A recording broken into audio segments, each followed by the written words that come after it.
Ayun, mega love shoutout po sa inyong lahat, Luzon, Visayas, and Republic of Mindanao, Province of China ni Digongyo. Ngayon mga kababayan, ito na nga ang sinasabi ko sa inyo. Kung napanood nyo po yung isang video na kumakalat ngayon na si Digong nagsalita na bakit pumirma si BBM ng budget sa 2025 na puro blanco daw yung mga pondo, hindi daw nilagyan ng amount. So, kalaunan, ngayong umaga lang, sumagot na si Pangulong Bongbong Marcos na sinungaling si Duterte. Bakit? Si Duterte daw, presidente din. Alam daw ni Duterte ang trabaho ng presidente na hindi ka basta-bastang pumirma ng isang budget na walang pondo na nakasulat or blanco. At bakit daw hindi busisihin ng tao kung totoo ba ang sinabi ni Duterte at ituro daw doon yung ahensya ng gobyerno na nakablangko ang pondo. Kasi ang sinabi doon at tinutukoy ni Duterte ay ang NIA at ang PCA or Philippine Coconut Authority at National Irrigation Authority. So bakit daw hindi pwedeng i-research ng Pilipino? Nandiyan naman daw yung website ni BBM para makita doon yung tinutukoy ni Duterte na NIA at PCA na blanco daw ang pondo. Ngayon, pag na-research daw ng Pilipino, yung naturang website, doon ninyo sabihin na sinungaling si Digong pag nakita ninyo na totoo ang sinasabi niya. Ngayon, pag nakita ninyo na hindi naman blanco sa website, ibig sabihin, tama nga si BBM na sinungaling si Duterte. So ito po yung video, si BBM po mismo sumagot na sa paratang ni Digong. Alam niyo, sa totoo lang mga kababayan ha, ipi-play ko po yung video. Ngayon, pagkatapos ng videong i-play, tsaka na natin dagdagan yung ating reaction. Ito po ang video. Panoorin nyo po. Ayan po. He's lying. He's a president. He knows that you cannot pass a law without with a blank. He's lying. He's lying because he knows perfectly well that that doesn't ever happen. Sa kasaysayan ng buong Pilipinas, hindi pinapayagan na magkaroon ng item ang GAA nang hindi nakalagay kung ano yung project at saka ano yung gastos, ano yung pondo. So, it's a lie. I was watching the news earlier today and people were saying it's 4,000 pages. Paano namin ibubusisiin yan? Ang gaganto para titignan namin isa-isa. Hindi na lang. Meron namang kopya that's available on the website of BBM. Tignan ninyo, huwag na ninyong busisihin isa-isa. Hanapin nyo yung sinasabi nila na blank check. Tignan ninyo kung meron kahit isa. Para mapatunayan na tama ang sinasabi ko, kasi nungalingan yan.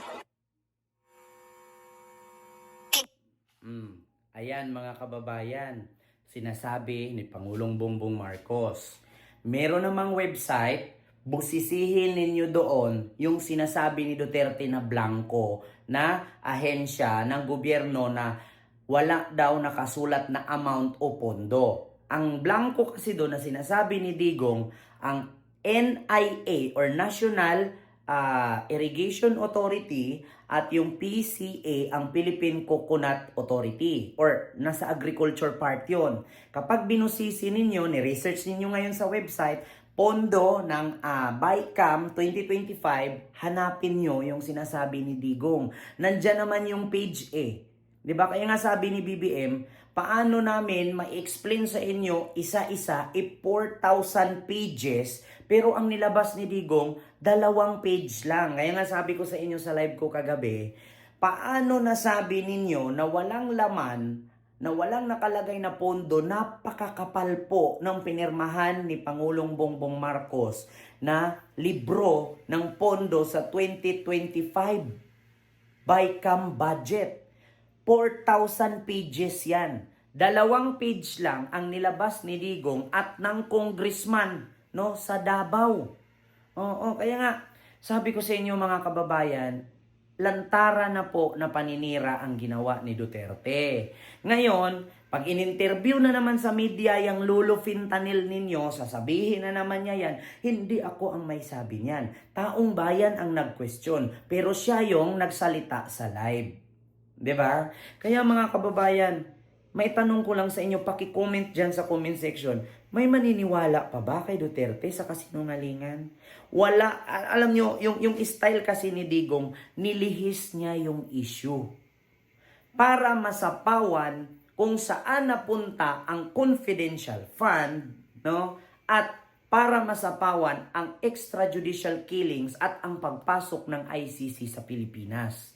Bakit? Malaking kahihiyan kasi sa pamilya nila at kapag napatunayan na sangkot sila sa extrajudicial killings at droga sa Pilipinas, talagang mawawalan sila ng karir sa politika. Mismong lugar nila sa Davao City, isusuka sila ng tao. Kaya ang ginawa ni Digong ngayon, reverse psychology. Alam niyo ibig sabihin ng reverse psychology? Ililihis niya ang issue para masapawan.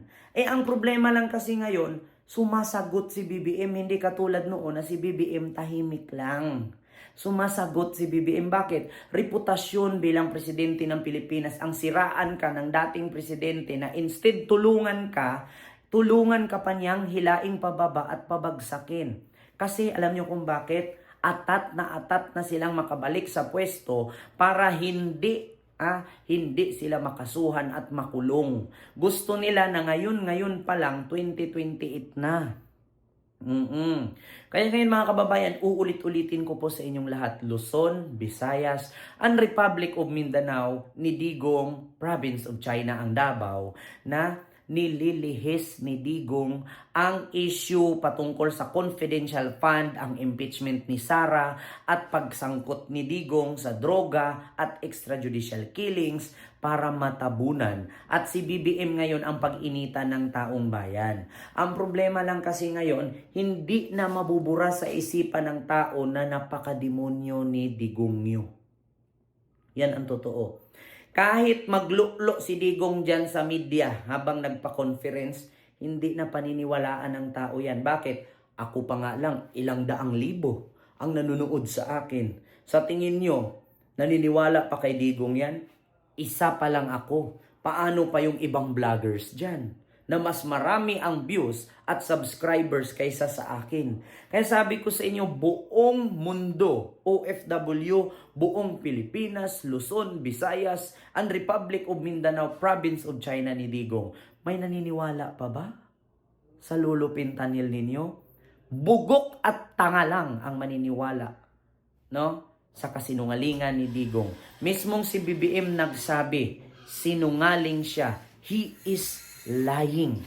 Yeah. So yun lang mga kababayan, Luzon, Visayas, and Republic of Mindanao, Province of China, ang Davao City ni Digong, yung ating vlog ngayon. Sumagot na po si Pangulong Bongbong Marcos na sinungaling daw po ang Lolo Fentanyl ninyo. And I thank you, God first.